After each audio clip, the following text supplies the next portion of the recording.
ایک بزرگ فرمایا کرتے تھے کہ اے دوست، جتنا دنیا میں رہنا ہے اتنا دنیا کے لیے کوشش کر لے، اور جتنا آخرت میں رہنا ہے اتنا آخرت کے لیے کوشش کر لے۔ ہماری دنیا کی زندگی تو ہے 150 سال، اور آخرت کی زندگی ہمیشہ ہمیشہ۔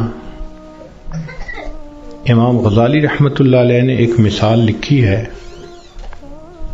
کہ اگر زمین اور آسمان کے درمیان رائی کے دانے بھر دیے جائیں اور ایک پرندہ 1000 سال کے بعد آئے اور ایک دانہ کھائے، پھر 1000 سال کے بعد آئے دوسرا دانہ کھائے، پھر 1000 سال کے بعد آ کر تیسرا دانہ کھائے، ایک وقت آئے گا کہ زمین و آسمان کے درمیان رائی کے یہ سب دانے ختم ہو جائیں گے، آخرت کی زندگی کبھی ختم نہیں ہوگی۔ جب ہم نے اتنا وہاں جا کر رہنا ہے تو ہم سوچیں کہ ہمارے دن کی ترتیب کیا ہے۔ ہم تو اپنے 24 گھنٹے کا اسکیجول ایسے بناتے ہیں کہ جیسے دنیا ہی میں رہنا ہے، اور آخرت کی تیاری کے لیے تو وقت ہی نہیں نکالتے۔ اسی کو غفلت کہتے ہیں اور اسی کو دھوکہ کہتے ہیں۔ اس لیے دنیا کا نام ہے دار الغرور، دھوکے کا گھر۔ اور یہ دھوکہ صرف جاہلوں کو اور ان پڑھوں کو نہیں لگتا، یہ پڑھے لکھے عقل مندوں کو بھی لگتا ہے۔ وہ دنیا کی زندگی میں ایسے مست ہو جاتے ہیں کہ نمازوں کی فرصت ہی نہیں ہوتی۔ غور کریں تو آج کا ہر انسان اپنی جنت سجانے میں لگا ہوا ہے۔ میرا گھر ایسے ہو، میرا بزنس ایسے ہو، بیوی ایسی ہو، بچے ایسے ہوں، گاڑی ایسی ہو۔ ہر بندہ اپنے ذہن کے اندر ایک جنت سجا کر اس کو بنانے میں لگا ہوتا ہے، اور اس کو یہ نہیں پتا کہ اللہ نے تو جنت آخرت میں سجائی ہے، دنیا میں تو ہم تیاری کے لیے تھے۔ اس کا اندازہ آپ کو اس بات سے ہوگا کہ آج ہر بندے کو یہ فکر ہوتی ہے کہ میرے بعد میرے بچوں کا کیا ہوگا۔ جس عورت کو دیکھ لو، جس مرد کو دیکھ لو، اس کے ذہن میں یہی فکر کہ میرے بعد میرے بچوں کا کیا ہوگا۔ کبھی ہم نے یہ بھی سوچا کہ بچوں کے مرنے کے بعد بچوں کا کیا ہوگا؟ تو ہماری سوچ تو ہے ہی دنیا کی۔ اسی لیے جب مرنے والا دنیا سے جاتا ہے تو اس پہ کوئی نہیں رو رہا ہوتا۔ کہتے ہیں کہ ایک نوجوان نیک آدمی تھا، وفات کے قریب گھر کے سارے لوگ رونے لگے۔ اس نے والد سے کہا کہ ابو کیوں روتے ہیں؟ اس نے کہا میرا جوان بیٹا فوت ہو رہا ہے، اب میرا سہارا کون بنے گا؟ ماں سے پوچھا، اس نے کہا بیٹا میں نے تمہیں پالا بڑا کیا، اب جب میرا وقت آیا کہ تم میری خدمت کرتے، تم جا رہے ہو۔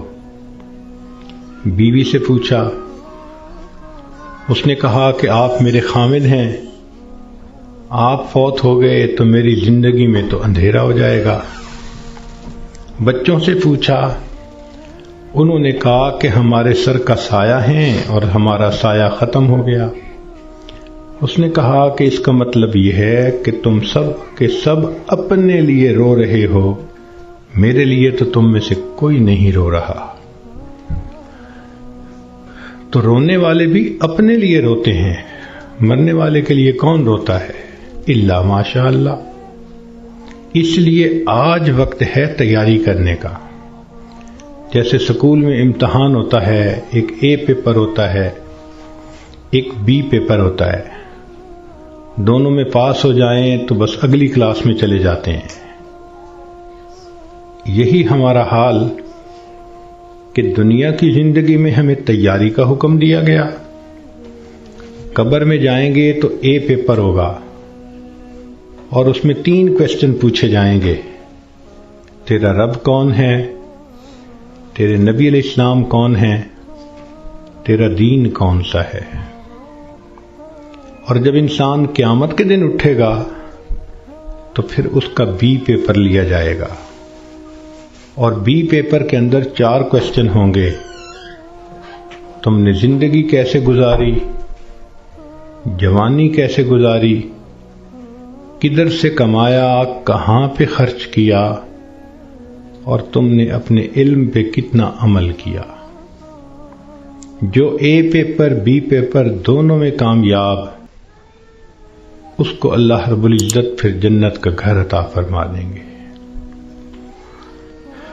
مگر اس کا یہ مقصد نہیں کہ جی ہمیں تو ان سوالوں کے جوابات کا پتہ ہے تو ہم موت کے وقت جواب دے لیں گے، ایسا نہیں ہوگا۔ جیسے زندگی گزری ہوگی ویسا انسان قبر میں جواب دے سکے گا۔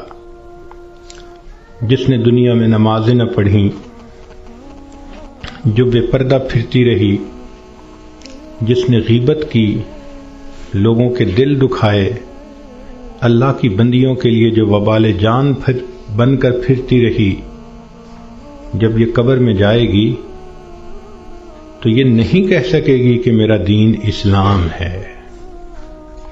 اس کا تو طرز زندگی ہی اور تھا، تو اسلام کا نام کیسے لے سکے گی؟ جو بے پردہ پھرتی ہے وہ کیسے کہہ سکے گی کہ میں نبی علیہ الصلوۃ والسلام کو اپنا نبی مانتی ہوں، ان کی تعلیمات کو اپنایا نہیں، ان کی سنتوں کی دھیان نہیں دیا، تو کیسے جواب دے سکیں گے؟ تو اس لیے کتنے لوگ ہوتے ہیں جو موت کے وقت کلمہ پڑھنا چاہتے ہیں، پڑھ نہیں پاتے۔ چنانچہ ایک ڈاکٹر ہیں، ڈاکٹر نور محمد صاحب، ملتان کے ہیں، انہوں نے زندگی کے 35 سال ایمرجنسی وارڈ کے اندر ڈیوٹی کی۔ انہوں نے موت کے اوپر ایک کتاب لکھی ہے، اس میں وہ لکھتے ہیں کہ ایمرجنسی وارڈ میں تو لوگ آتے ہیں جو آخری لمحوں پر ہوتے ہیں اور بہت سارے فوت بھی ہو جاتے ہیں، تو جب بھی کوئی ایسا بندہ میرے سامنے آتا میں اسے کلمہ پڑھنے کی تلقین کرتا۔ وہ کہتے ہیں کہ میرا تجربہ یہ ہے کہ 100 میں سے 95 بندوں کو کلمہ پڑھنا نصیب نہیں ہوتا۔ تو ان سے پوچھا گیا کہ کیسے؟ وہ کہنے لگے کہ پہلے تو مجھے سمجھ نہیں لگتی تھی کہ یہ کیوں نہیں اونچا کلمہ پڑھتے جبکہ میں ان کو پڑھا بھی رہا ہوں۔ پھر ایک بندے کو میں نے کہا کہ تمہیں ہارٹ پرابلم ہے، ہارٹ اٹیک ہے، تو میں تم سے پوچھوں گا کہ تم کلمہ پڑھو، اور اگر تم نہ پڑھ سکو گے تو میں پوچھوں گا کہ تم پڑھنا چاہتے ہو، پڑھ نہیں پا رہے؟ اس نے کہا بہت اچھا، میں جواب دوں گا۔ جب اس کی آخری کیفیت آئی تو میں نے اس سے پوچھا تو اس نے اشارے سے بتایا کہ میری زبان پہ فالج پڑ گیا ہے، اب میں بولنا بھی چاہتا ہوں، میری زبان بولتی نہیں۔ آج اللہ نے زبان کا کنٹرول ہمیں دیا، ہم چاہیں تو ایک دن میں 1000 دفعہ کلمہ پڑھ سکتے ہیں، لیکن جس عورت نے جیتے جاگتے کلمہ پڑھا ہی نہیں، دن گزر گئے، ہفتے گزر گئے، مہینے گزر گئے، زبان پہ کلمے کا ورد جاری ہی نہیں ہوتا، دنیا کی باتیں، دنیا کے فیشن، تو موت کے وقت اچانک کلمہ کیسے جاری ہو جائے گا؟ اس لیے اس سے پہلے کہ لوگ ہمیں کلمہ پڑھائیں ہم اپنے اختیار سے کلمہ پڑھنے کی مشق کر لیں تو دنیا کی زندگی میں ہم آئے ہیں آخرت کی تیاری کرنے کے لیے.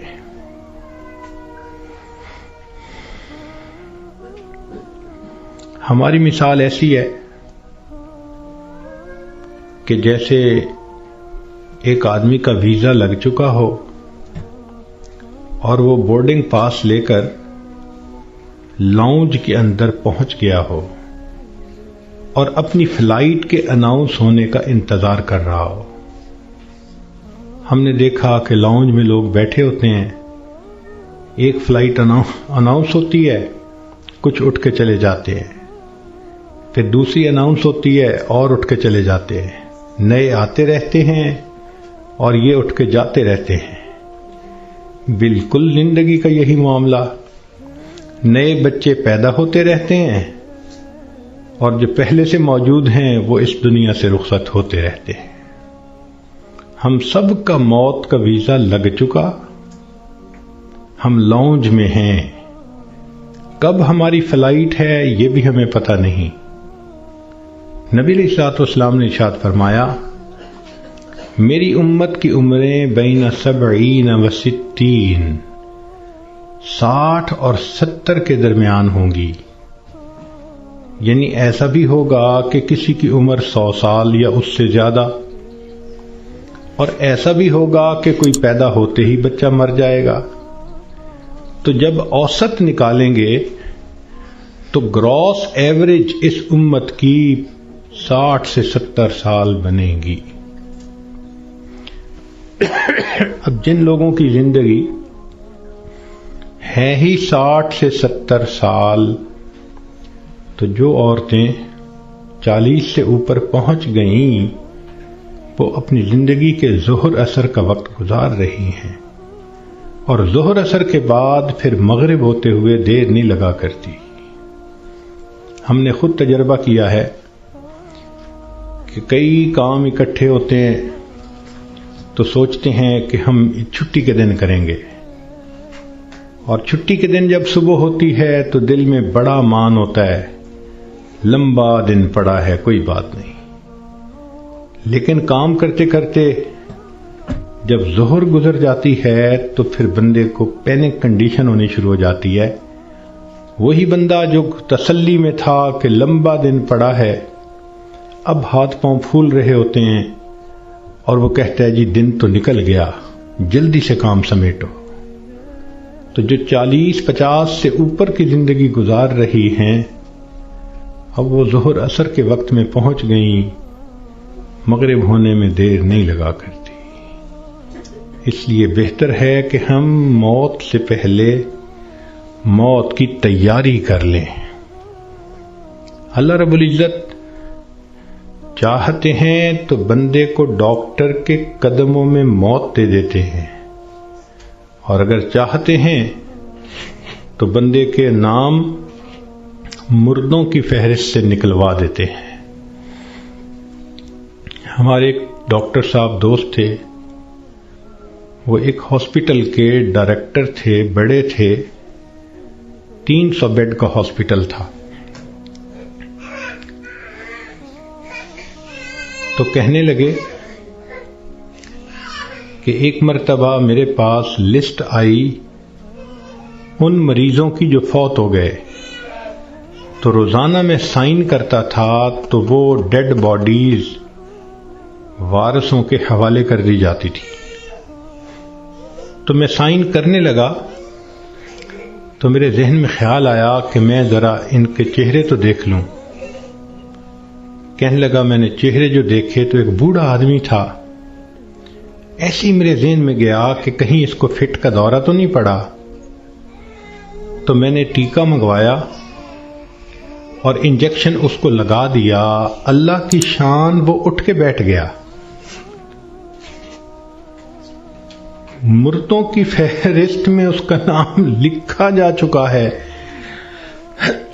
اللہ تعالیٰ چاہتے ہیں تو فہرست سے نام نکلوا دیتے ہیں. اور ایک اور ڈاکٹر صاحب کے بارے میں ہم جانتے ہیں کہ وہ اتنے ہارٹ اسپیشلسٹ ہیں کہ ملک کے صدر وزیر اعظم کے وہ ہارٹ اسپیشلسٹ ہوتے ہیں، VVIPs کے ہارٹ اسپیشلسٹ۔ ایک نوجوان آیا اور آ کے اس نے ان سے چیک اپ کروایا، تو ڈاکٹر صاحب نے پورا چیک اپ کرنے کے بعد ان کو کہا کہ your heart is functioning as good as that of a young man, کہ تمہارا دل تو ایک نوجوان بندے کے دل کی طرح ٹھیک ٹھیک کام کر رہا ہے۔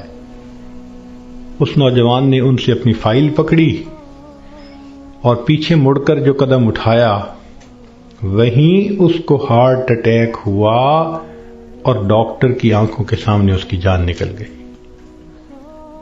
تو اللہ تعالیٰ چاہتا ہے تو ڈاکٹر کے قدموں میں جان دے دیتا، موت دے دیتا ہے، اور اللہ تعالیٰ چاہتا ہے تو مردوں کی فہرست سے بندے کا نام نکلوا دیتا ہے۔ اور کئی مرتبہ انسان موت سے بھاگ کے جا رہا ہوتا ہے اور حقیقت میں موت کے قریب ہو رہا ہوتا ہے۔ چنانچہ سلیمان علیہ السلام کا دربار ہے، ایک شخص داخل ہوا اور اس نے وہاں بیٹھے ہوئے کسی آدمی کو بڑے غور سے دیکھا۔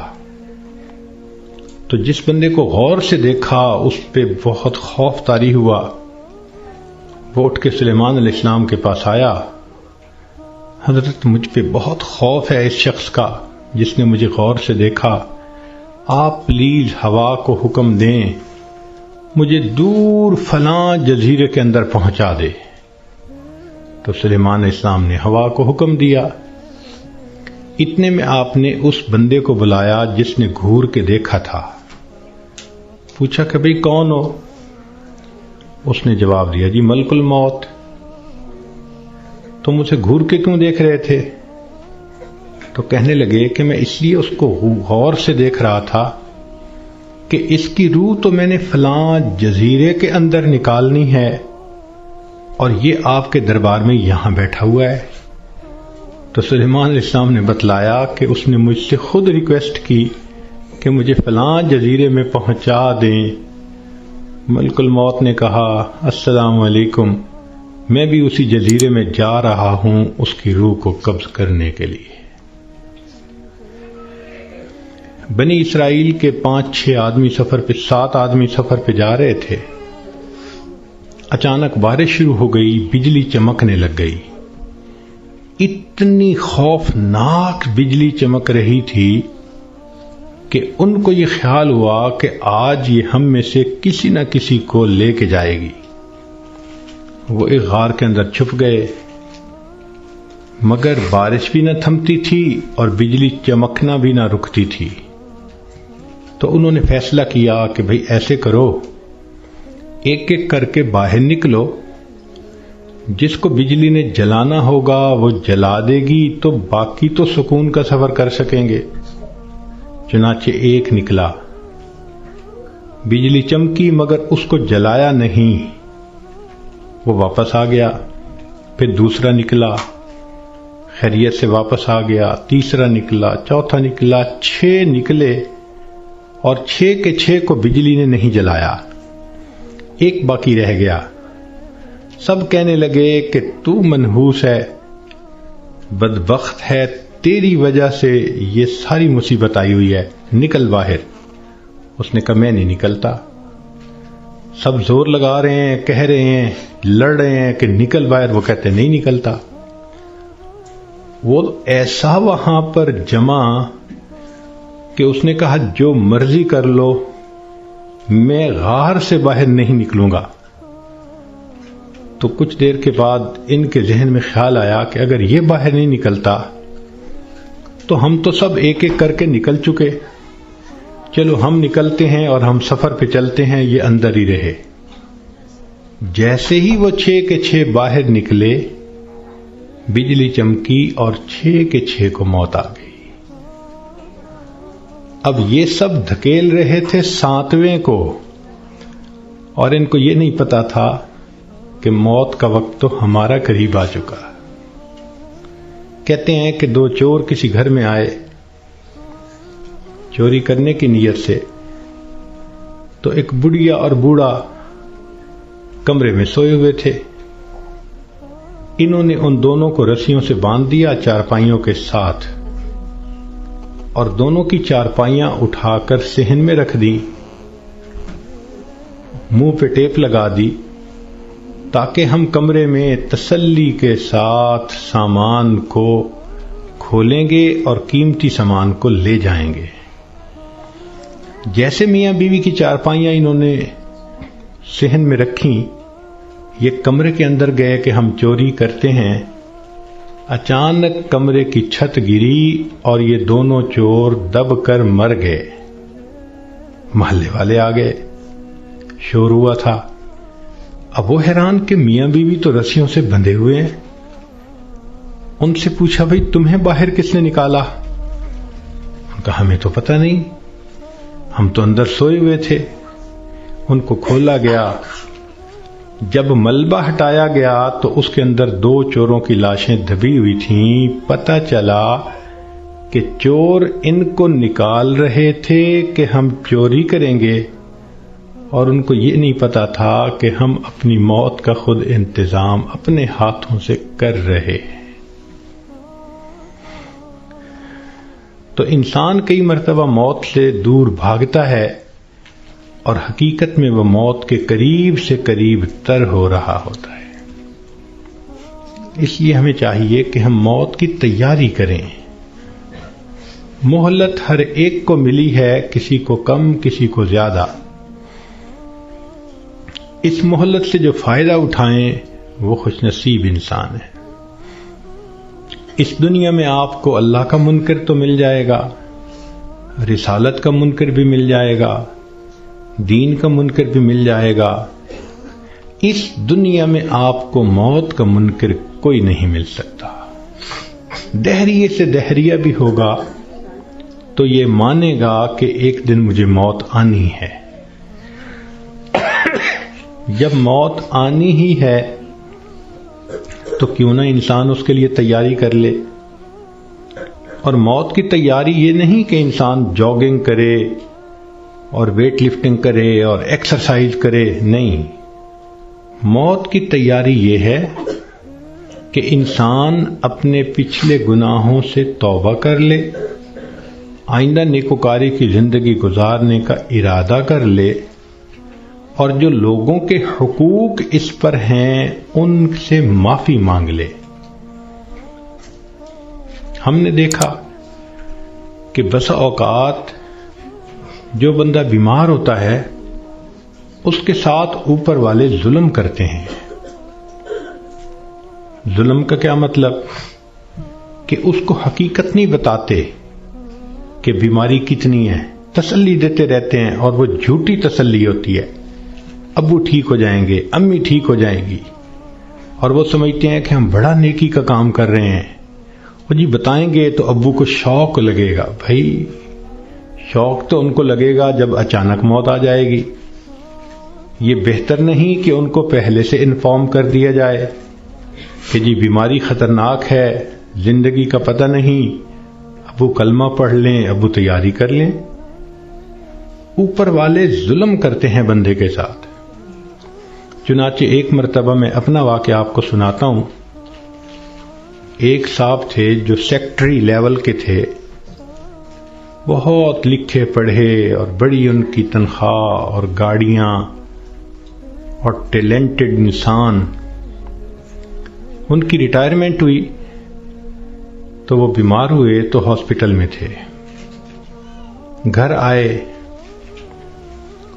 تو ہم ان کی تباہ پرسی کے لیے حاضر ہوئے. تو جب اس کے بڑے بیٹے نے مجھے دیکھا تو کہنے لگا حضرت صاحب میرے ابو کے لیے دعا کر دیں، ڈاکٹر نے تو ہمیں جواب دے دیا ہے اور کہا ہے کہ بس ہفتے 10 دن کی بات ہے، ان کے اندر کینسر پھیل چکا. لیکن ہم نے ابو کو نہیں بتایا. آپ بھی پلیز ابو کو نہ بتانا.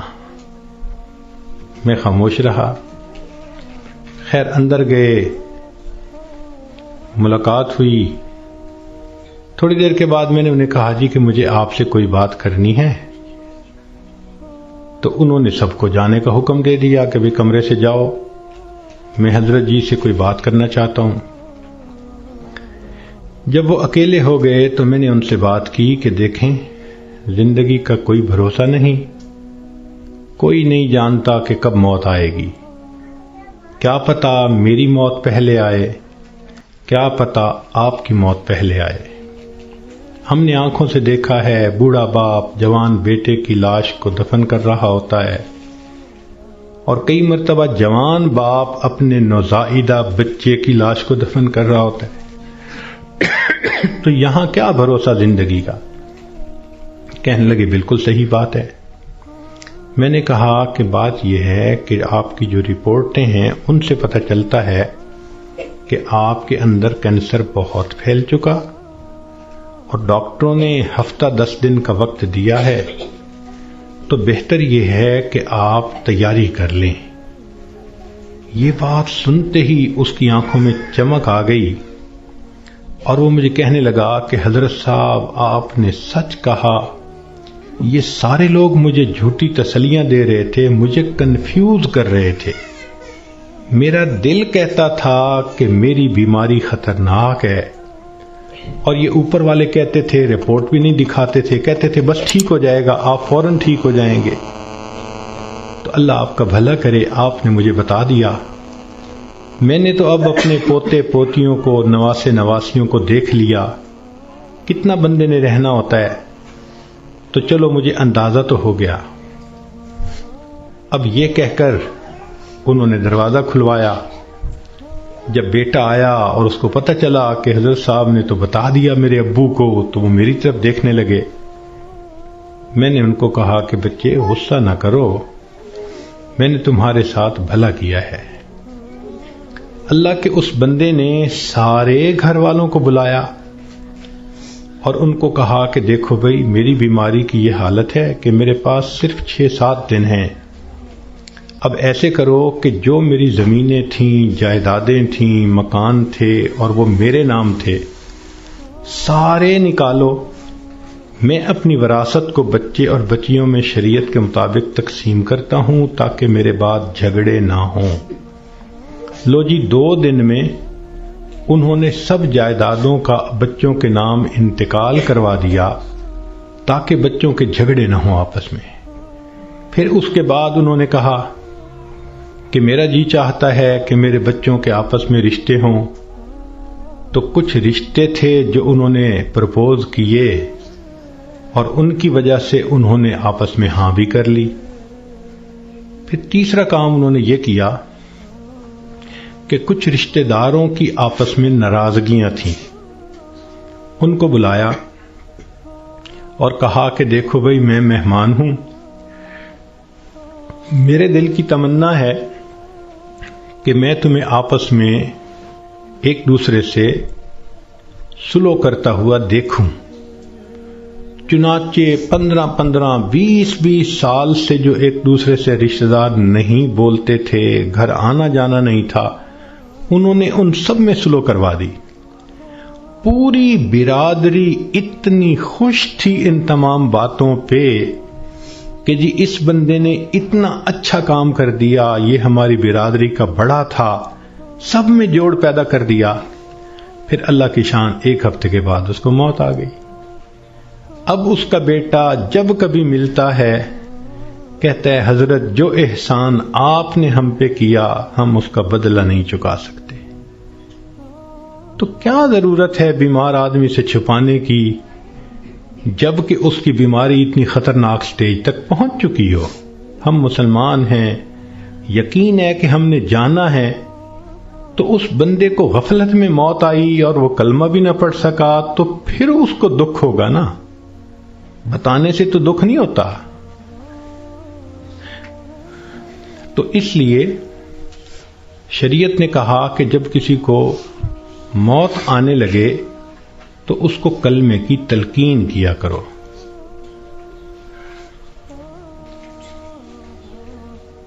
ہم نے یہ دیکھا ہے کہ ادھر بندے کے آخری لمحہ ہوتا ہے اور ادھر بیوی جو ہے آگے بڑھتی ہے اور بیٹی کو کرتی ہے، آپ نے پہچانا ہی سے یہ کون ہے؟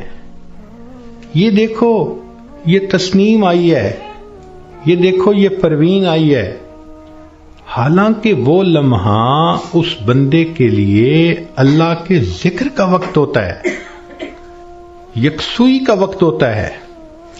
تو یہ مسئلہ سمجھ لیں کہ جب کسی مریض یا مریضہ کو دیکھیں کہ اب آخری لمحے ہیں، مت تعارف کریں اور کروائیں۔ ساری زندگی اس کو تعارف ہوتا رہا، اب تو رب سے تعارف ہونے کا وقت ہے، اب کیوں اس کو غافل کرتے ہیں، کیوں اس کی توجہ کو ہٹاتے ہیں؟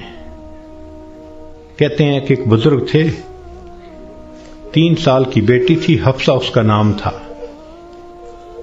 ایک دن ان کے اوپر ہارٹ اٹیک ہوا اور وہ اسی کنڈیشن میں آنکھیں بند کر کے اللہ سے لو لگا کے پڑے ہوئے تھے۔ وہ حفصہ آئی اور دستور کے مطابق چارپائی پر چڑھی، ان کے سینے کے اوپر لیٹ گئی اور ان کی آنکھیں کھولنے لگی، باتیں کرنے لگی۔ وہ خاموش رہے تو حفصہ کہنے لگی، ابو آپ مجھ سے بات نہیں کرتے، لو میں بھی آپ سے بات نہیں کرتی، میں نے آپ سے کاٹی کر دی۔ یہ کہہ کے وہ بچی دوسرے کمرے میں چلی گئی اور وہاں جا کے اس نے رونا شروع کر دیا۔ ماں نے دیکھا بیٹی رو رہی ہے تو وہ آئی، بیٹی کیوں رو رہی ہو؟ اس نے کہا ابو مجھ سے نہیں بولتے، میں ابو سے نہیں بولتی۔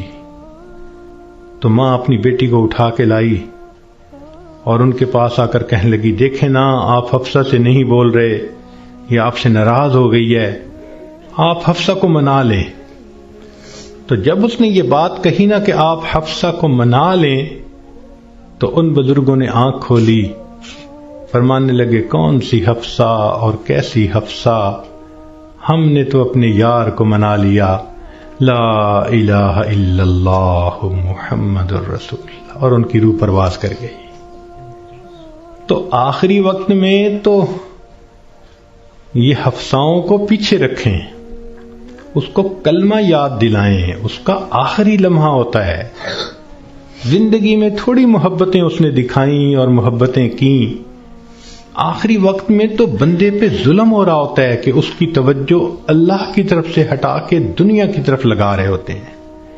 تو یہ ذہن میں رکھیں کہ جب کسی کو دیکھیں کہ اب آخری لمحہ ہے تو بس کلمہ پڑھیں اس کے سامنے، ذرا مناسب آواز سے لا الہ الا اللہ پڑھیں تاکہ اس کو کلمہ یاد آ جائے اور اللہ اس کو پڑھنے کی توفیق عطا فرمائے۔ اور یہ بھی ذہن میں رکھیں کہ ایک غلطی اور بھی ہوتی ہے کہ جب کسی کا آخری وقت قریب آتا ہے نا، اللہ ان ڈاکٹروں کو ہدایت دے، یہ اس کو نشے کا ٹیکہ لگا دیتے ہیں اور اپنے ذہن میں سوچتے ہیں کہ اس کو تکلیف نہیں ہوگی۔ او اللہ کے بندے، تم نے نشے کا ٹیکہ لگا دیا، یہ کلمہ کیسے پڑھ سکے گا؟ ساری زندگی جس کی تمنا رہی کہ میں آخری وقت میں کلمہ پڑھ کے جاؤں، تم اس کو بے ہوش کر دو گے تو اس نعمت سے محروم کر دو گے۔ اس لیے جب آپ دیکھیں کہ اب آخری وقت ہے تو ڈاکٹروں کو منع کر دیں، ہاسپٹل میں ہوں، گھر میں ہوں، ڈاکٹر کو سختی سے کہیں کہ ڈاکٹر صاحب اس وقت آپ نے نشے کا ٹیکہ نہیں لگانا، تاکہ ہوش کے ساتھ یہ کلمہ پڑھ کے ایمان کے ساتھ دنیا سے رخصت ہو۔ اس وقت کی جو تکلیف ہوتی ہے وہ تو گناہوں کی معافی ہو جاتی ہے۔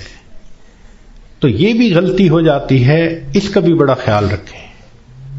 اور ایک آخری بات کہ ہم نے دیکھا کہ لوگ جب میت کا جنازہ پڑھتے ہیں تو اس وقت اعلان کرواتے ہیں، اور جی اگر لین دین کا معاملہ ہو تو ان کے بیٹوں سے کر لو، اور اگر کسی کا کچھ دکھ دیا ہو، دل دکھایا ہو تو پلیز اللہ کے لیے سب معاف کر دیں۔ تو پہلی بات تو یہ بتائیں کہ جن کا اس نے دل دکھایا، کیا وہ اس کا جنازہ پڑھنے آئے ہوں گے؟ اور دوسری بات کہ اگر اس نے رشتہ دار عورتوں کا دل دکھایا تو عورتیں تو ویسے ہی جنازہ پڑھنے نہیں آتی۔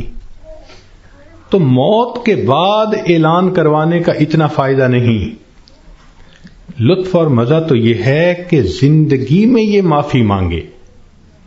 کم لوگ ہوتے ہیں جو اپنی زندگی میں لوگوں سے معافی مانگ لیتے ہیں. ہمارے ایک بزرگ تھے، سفید ریش ہو گئے تھے. ان کی ایک خوبصورت عادت تھی، وہ جس کسی سے ملتے تو الوداع ہوتے ہوئے فرماتے، آپ کے تو میرے اوپر بہت حقوق ہیں، میں کمزور ہوں، ادا نہیں کر سکا، آپ مجھے اللہ کے لیے معاف کر دیں.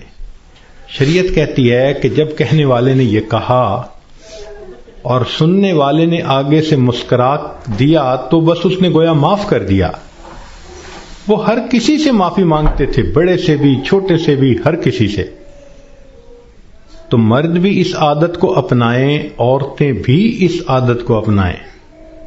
بیوی خاوند سے معافی مانگ لے، خاوند بیوی سے معافی مانگ لے، بچے آپس میں ایک دوسرے سے معافی مانگ لیں. یہ معافی مانگنے کی عادت اچھی عادت ہے، اس میں کوئی شان گھٹ نہیں رہی ہوتی کہ بندہ کہہ دے جی مجھ سے تو بہت کوتاہیاں ہوئیں اور اگر آپ ہرٹ ہوئے پلیز آپ مجھے معاف کر دیں. بلکہ بعض تو بچیوں کو یہ ایسی عادت پڑ جاتی ہے کہ وہ جس کسی سے بات کرتی ہیں، بیٹھتی ہیں، ہر ایک سے معافی مانگ لیتی ہیں. تو یہ بھی ایک بہت اچھی عادت ہے کہ دنیا کے معاملات کو انسان دنیا میں ہی سمیٹ جائے. کون ہے جو آخرت میں جواب دینے کے قابل ہو سکے؟ تو آج وقت ہے تیاری کرنے کا، اور اس کو کہتے ہیں موت کی تیاری، کہ انسان گناہوں کو چھوڑے، نیکیوں کو اپنائے، زندگی شریعت کے مطابق بنائے. جتنے دل لوگوں کے حقوق میں کوتاہی کی، غیبت کی، دکھ دیا، ان سب سے معافی مانگ لے. جس بندے نے ایسا کر لیا اور اپنی توجہ کو اللہ کی طرف کر لیا، اس نے گویا اپنی موت کی تیاری کر لی. اب جب موت آئے گی اس کے لیے خوشیوں کے دروازے کھلتے چلے جائیں گے. تو ہمیں چاہیے کہ ہم موت کے لیے تیار رہیں. ہمیں نہیں معلوم کہ ہمیں کس حال میں موت آئے گی. میں اپنی بات کو ذرا سمیٹنا چاہ رہا ہوں. امید ہے کہ آپ توجہ سے بات سنیں گی. کہ ایک شخص کو دشمنوں نے قتل کیا اور نہر میں پھینک دیا، اور اس کی لاش پانی کے اندر کئی دن ڈوبی رہی. جب وہ اوپر آئی سطح پر تو اتنی پھول گئی تھی کہ بندے کی پہچان ممکن ہی نہیں تھی، شکل ہی بدل گئی تھی. پولیس والوں کو پتہ چلا، انہوں نے آ کے لاش نکالی، اور جب دیکھا کہ پہچان ہی نہیں ہوتی تو انہوں نے قریبی بستی والوں کو بلایا اور کہا کہ بھئی اس کو نہلا دو، کفنا دو، مسلمان تو ہے. چنانچہ امام صاحب نے کہا کہ جی میں نہلا تو دوں گا، میرے پاس کفن کے پیسے تو نہیں ہیں، مجھے کفن کے پیسے دے دو. ایک بندے نے کہا کہ جی اعلان کر دو. ذرا سنیں، مسجد میں اعلان ہوا، بھائی لاوارث نعش ہے، کفن خریدنا ہے، چندہ لاؤ. کوئی روپیہ لایا، کوئی 2 لایا، کوئی 5 لایا. آدھے گھنٹے تک اعلان ہوتا رہا کہ لاوارث لاش ہے، کفن خریدنا ہے. آدھے گھنٹے کے بعد پھر جا کر پیسے پورے ہوئے، کفن خریدا گیا، اس کو نہلایا گیا، کفنا دیا گیا، جنازہ پڑھایا گیا. جنازہ پڑھتے ہوئے ایک آدمی کی آنکھ میں بھی آنسو نہیں تھے، اس لیے کہ کوئی جانتا ہی نہیں تھا یہ کون ہے. جب اس کو دفن کیا گیا تو 3 مہینے کے بعد کیس کی حقیقت کھلی. تب پتہ چلا کہ وہ سرگودا کے علاقے کا ایک ذمہ دار تھا. 4 مربع اس کے باغات تھے، کروڑوں کی سالانہ آمدنی تھی. کوئی 6 کروڑ روپیہ اس کے بینک بیلنس کے طور پہ موجود تھا، اور اس کے 4 جوان العمر بیٹے تھے. اس لینڈ لارڈ نے کبھی سوچا بھی نہیں ہوگا کہ میں کروڑوں پتی بندھا جب دنیا سے جانے لگوں گا تو چندے کا کفن لے کے جاؤں گا. اس کو کہتے ہیں وارث. مان نہ کری وارثاں دا رب بے وارثا کر مار دئی، کہ وارث تم اپنے وارثوں کا مان نہ کرنا، اللہ بندے کو لاوارث کر کے مار دیتے ہیں۔ ہمیں کیا پتا کس حال میں موت آئے گی، آج وقت ہے اس موت کی تیاری کرنے کا۔ اس لیے امام غزالی رحمۃ اللہ علیہ فرماتے ہیں، اے دوست تجھے کیا معلوم کہ بازار میں وہ کپڑا پہنچ چکا ہو جسے تیرا کفن بننا ہے۔ ہم نہیں جانتے کب ہمارا کفن بازار میں آ جائے گا۔ لوگ یعنی شادی اور بیاہ میں مشغول ہوتے ہیں اور ان کو نہیں پتا ہوتا ان کے کفن کا کپڑا پہنچ چکا ہوتا ہے۔ اس لیے چاہیے کہ ہم موت کی تیاری کریں، نیکی کریں، جھوٹ کی زندگی سے بچیں، سچ کی زندگی کو اختیار کریں، نبی علیہ السلام کی ایک ایک سنت کو اپنائیں تاکہ موت کے لیے ہم بھی تیار رہیں۔ کیا معلوم کب جانا پڑ جائے۔ ہمارا حال تو وہی ہے کہ بارات پہنچ گئی تھی اور لڑکی والے لڑکی کے کان سلوانے گئے ہوئے تھے کہ جی ہم نے کانوں میں بالیاں ڈالنی ہیں۔ جیسے اس لڑکی والوں کو شرمندگی ہوئی، وہی حال ہمارا ہے کہ ملک الموت پہنچ جائیں گے اور ہم نے ابھی تیاری ہی نہیں کی ہوگی۔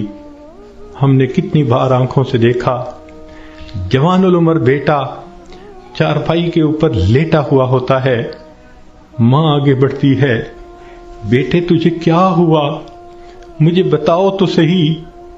بیٹا خاموش ہوتا ہے، ماں رو کر کہتی ہے، بیٹے تم تو میری ہر بات پہ لبیک کہا کرتے تھے، تم میرے اتنے فرما بردار بیٹے تھے، کیا ہوا؟ بیٹا اپنی اماں سے نہیں روٹھا کرتے، نہیں خفا ہوتے، بتاؤ تمہیں کیا ہوا؟ بچہ خاموش ہوتا ہے، بالآخر بیوی آگے بڑھتی ہے، میرے سرتاج، میرے ہمراز، مجھے تو بتائیے کیا ہوا؟ اگر آپ میری کسی بات پہ خفا ہیں میں آپ سے سوری کر لیتی ہوں، معافی مانگ لیتی ہوں، مجھے بتائیں کیا ہوا؟ نوجوان خاموش ہوتا ہے، بہن آگے بڑھتی ہے، میرے ویر مجھے بتائیں تو صحیح کیا ہوا؟ خاموش ہوتا ہے، بہن کہتی ہے کہ مجھے بتائیں، میں ابھی ڈاکٹر کو بلواتی ہوں، مگر جوان کوئی جواب نہیں دیتا۔ بیٹی آگے بڑھتی ہے، ابو مجھے بتائیں تو صحیح کیا ہوا؟ ابو میں آپ کی بیٹی ہوں، میں آپ کی خدمت کے لیے 24 گھنٹے حاضر ہوں، کچھ کھانا ہے یا پینا ہے مجھے بتائیے، کوئی کام ہے مجھے بتا دیجئے، ابو مجھے بتائیں تو صحیح کیا ہوا؟ باپ خاموش ہوتا ہے، بیٹی روتی رہ جاتی ہے، ماں پھر آگے بڑھتی ہے، بیٹے میں نے کال کر دی ہے، ابھی ڈاکٹر کو بلواؤں گی، تمہارا علاج کرواؤں گی۔ بیٹا خاموش ہوتا ہے، اسی خاموشی کی حالت میں ماں دیکھتی ہے، آنکھیں کھلی رہ گئیں، روح نکل گئی، وہ اپنے کانپتے ہاتھوں کے ساتھ جوان بیٹے کی آنکھوں کو انگوٹھے رکھ دیتی ہے۔ اس ماں نے کبھی سوچا بھی نہ تھا میں بڑھاپے میں جوان بیٹے کی آنکھیں بند کروں گی۔ جب بچے کی روح نکل جاتی ہے، سب رو رہے ہوتے ہیں، کہنا شروع کر دیتے ہیں، میت کو فلاں کپڑے میں رکھ دو، تھوڑی دیر پہلے یہ کسی کا باپ تھا، یہ نوجوان کسی کا بیٹا تھا، کسی کا بھائی تھا، کسی کا خاوند تھا، اب کیا ہوا؟ سب نے اس کو میت میت کہنا شروع کر دیا۔ تو جواب ملے گا اصلی انسان تو چلا گیا، یہ اس کا جسم باقی ہے، اس کو بھی ہم اس کے اصلی گھر پہنچائیں گے۔ چنانچہ اس کو نہلا دیا جاتا ہے، کفنا دیا جاتا ہے اور جنازے کا اعلان کر دیا جاتا ہے۔ اس کو لینے کے لیے کئی رشتہ دار کمرے کے اندر آ جاتے ہیں، بھئی تم کیوں آئے ہو؟ ہم اس کو اس کے اصلی گھر پہنچانے کے لیے۔ بھئی یہ گھر بھی تو اسی کا تھا، اسی نے پلاٹ خریدا، اسی نے نقشے بنوائے، اسی نے کمرہ بنوایا، اسی نے یہ مکان بنوایا، ماربل لگوایا، کہاں کہاں سے فرنیچر ڈھونڈا، کہاں کہاں سے بجلی کی فٹنگ خرید کے لایا، ابھی تو دیواریں بھی میلی نہیں ہوئی، تم اس کو لینے آ گئے ہو۔ سب کہیں گے یہ تو عارضی گھر تھا، اصلی گھر تو آگے ہے، 2 گز زمین کا ٹکڑا چھوٹا سا تیرا گھر ہے، سب اس کو کندھوں پہ اٹھا لیتے ہیں، رشتہ دار جمع ہیں، سب قبرستان تک پہنچ جاتے ہیں، جنازہ پڑھتے ہیں، پھر قبر میں اتارنے کا وقت آتا ہے۔ شریعت کا یہ حکم ہے کہ جو قریب ترین رشتہ دار ہو وہ قبر میں اتارے۔ ہم نے اپنی آنکھوں سے یہ منظر دیکھے، جوان بیٹے کو باپ قبر میں اتار رہا ہوتا ہے، بھائی کو بھائی قبر میں اتار رہا ہوتا ہے۔ اللہ کی شان، یہ تو شریعت کی مہربانی ہے، اس نے عورتوں کو منع کر دیا کہ تم جنازے میں اور قبرستان میں مت جاؤ۔ اگر کبھی عورتوں کو بھی حکم ہوتا کہ تم جاؤ اور اپنے بیٹے کو دفن کر کے آؤ، مجھے تو لگتا ہے کتنی مائیں ہوتی جو جوان بیٹے کے ساتھ خود بھی دفن ہونا پسند کرتی۔ کیسی عجیب اللہ تعالیٰ نے مردوں کو ہمت دی ہوتی ہے۔ جوان بیٹے کو جس کے جسم پہ کبھی میلا کپڑا بھی باپ برداشت نہیں کرتا تھا، آج اس کو زمین پہ لٹا دیتا ہے، اپنے ہاتھوں سے مٹی ڈال دیتا ہے، بھائی مٹی ڈالتے ہیں، دوست مٹی ڈالتے ہیں، منو مٹی کے نیچے اس کو دبا کے اللہ کے حوالے کر کے آ جاتے ہیں۔ جب اللہ کے حوالے ہونا ہی ہے، اے انسان تو اپنے آپ کو آج اللہ کے حوالے کر دے۔ اللہ، میں اپنے آپ کو آپ کے حوالے کرتی ہوں، جو آپ کا حکم ہوگا میں اس پہ چلوں گی، جو گناہ ہوگا میں اس سے بچوں گی۔ آج حوالے کریں گے تو اس کا فائدہ ہوگا۔ چنانچہ انسان کو بالآخر اللہ کے حضور جانا ہی ہے۔ حضرت علی اللہ عنہ فرمایا کرتے تھے، موت کی تکلیف کینچیوں سے کتر دینے سے زیادہ سخت ہوتی ہے، موت کی تکلیف دیگ میں بھون دینے سے زیادہ سخت ہوتی ہے۔ اگر موت کی تکلیف کا اندازہ لگانا ہو تو آپ عورتوں کو تو بہت آسانی سے لگ سکتا ہے۔ کئی مرتبہ آگ پہ کھانا بناتے ہوئے آپ کی انگلی جلی ہوگی، کتنے دن اس کی تکلیف رہتی ہے۔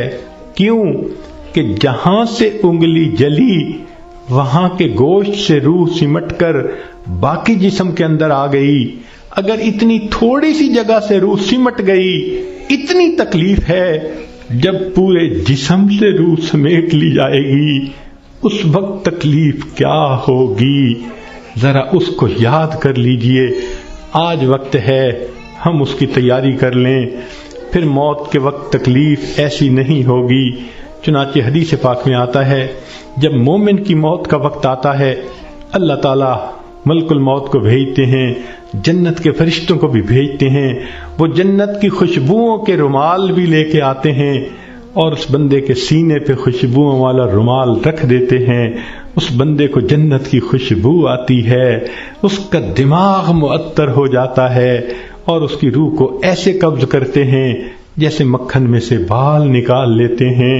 جب اس کی روح کو لے کے چلے جاتے ہیں، اللہ تعالیٰ فرشتوں کو حکم فرماتے ہیں، دیکھو یہ میرا نیک بندہ تھا، روح کو قبض کر لیا گیا، اب جدھر سے اس کا جنازہ گزرے گا تم راستے کے دونوں طرف ادب سے کھڑے ہو جاؤ۔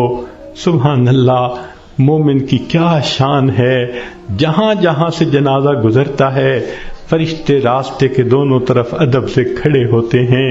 حدیث پاک میں آتا ہے، جس جگہ یہ بیٹھ کر نماز پڑھتا تھا زمین کا وہ ٹکڑا رو رہا ہوتا ہے، جہاں قرآن پڑھا کرتا تھا زمین کا وہ حصہ رو رہا ہوتا ہے، آسمان کے وہ دروازے روتے ہیں جہاں سے اس کے لیے رزق اتارا جاتا تھا۔ سبحان اللہ، یہ اللہ کے عاشق کی موت ہے۔ اس لیے کہا گیا کہ عاشق کا جنازہ ہے، ذرا دھوم سے نکلے، محبوب کی گلیوں سے ذرا گھوم کے نکلے۔ یہ عاشق کا جنازہ جا رہا ہے۔ پھر اس کو جب دفن کیا جاتا ہے، حدیث پاک میں آتا ہے، اللہ تعالیٰ فرشتوں کو فرماتے ہیں، یہ میرا بندہ دنیا سے تھکا ماندہ آیا ہے، جاؤ اور اس کو جا کر کہہ دو، نم کنومت العروس، دلہن کی نیند سو جا۔ فرشتہ آ کے خوشخبری دے دیتا ہے، تم دلہن کی نیند سو جاؤ۔ یہاں محدثین نے نکتہ لکھا یہ کیوں نہ کہا میٹھی نیند سو جاؤ، آرام کی نیند سو جاؤ، گہری نیند سو جاؤ؟ یہ کیوں کہا کہ دلہن کی نیند سو جاؤ؟ تو اس کا جواب انہوں نے یہ دیا کہ دلہن جب پہلی رات اپنے کمرے میں جا کر سوتی ہے، اس کو وہی جگاتا ہے جو اس کا خاوند، اس کا محبوب ہوتا ہے۔ یہ مومن آج قبر میں دلہن کی نیند سو رہا ہے، کل قیامت کا دن جب ہوگا اس کو وہی جگائے گا جو اس کا محبوب حقیقی ہوگا۔ چنانچہ مومن قبر سے اٹھے گا، آواز آئے گی، یا ایتھا النفس المطمئنہ ارجعی الی ربک راضیۃ مرضیہ فادخلی فی عبادی وادخلی جنتی۔ مومن کی آنکھ کھلے گی، اللہ تعالیٰ مسکرا کر اس کا استقبال کریں گے۔ یہ کیسا خوش نصیب انسان ہے کہ جس نے اچھی زندگی گزاری، آج یہ دنیا سے آخرت کی طرف کامیاب ہو کر چلا گیا۔ اللہ تعالیٰ ہمیں بھی ایسی کامیابی والی زندگی گزارنے کی توفیق عطا فرمائے۔